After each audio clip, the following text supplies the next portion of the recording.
La parole est à Madame Alexandra Martin pour le groupe Droite républicaine.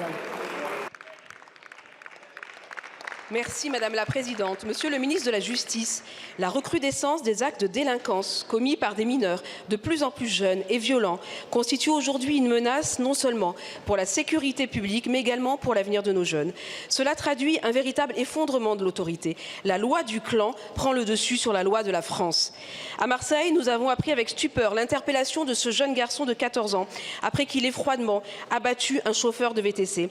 Que risque ce criminel? À 14 ans, l'excuse de minorité ne pourra pas être levée et sa peine sera atténuée comme le prévoit l'article 122-8 du Code pénal. Dans ce cas, comme malheureusement dans de nombreux autres cas, nous ne pouvons que déplorer un décalage entre le Code de la justice pénale des mineurs et cette violence et ultra-violence des jeunes.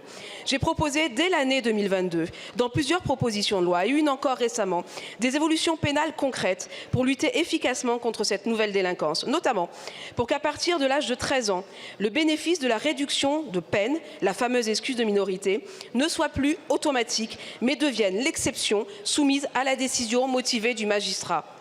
Mais également le renforcement de la responsabilité pénale des parents, la mise en place de centres éducatifs fermés appropriés.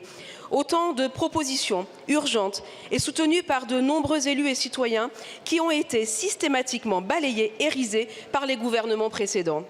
Le Premier ministre et le ministre de l'Intérieur ont récemment exprimé leur volonté de faire de la lutte contre cette forme de délinquance une priorité. Aussi, pouvez-vous me dire, Monsieur le ministre, comment vous comptez garantir les réformes nécessaires pour que soit enfin mis en œuvre ce qu'il faut pour restaurer l'autorité, la sécurité de nos concitoyens, tout en apportant des solutions pour encadrer ces jeunes? Merci.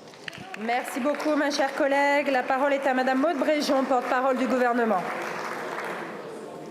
Merci Madame la Présidente, Mesdames et Messieurs les députés, Madame la députée Alexandra Martin, je partage et le gouvernement partage la colère qui est la vôtre face à ce que vit aujourd'hui et depuis trop longtemps votre ville. Vous avez raison, nous devons être lucides sur la situation et commencer par nommer les choses. Une violence en hausse, inacceptable, venant de jeunes de plus en plus jeunes. Nous le voyons depuis plusieurs années maintenant et nous devons apporter des réponses en faisant évoluer notre arsenal législatif.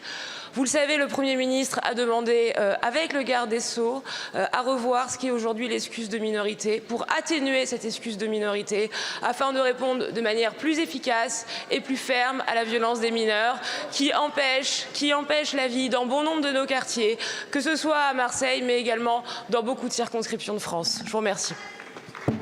Merci beaucoup, Madame la Ministre. La parole est à présent à Monsieur Benoît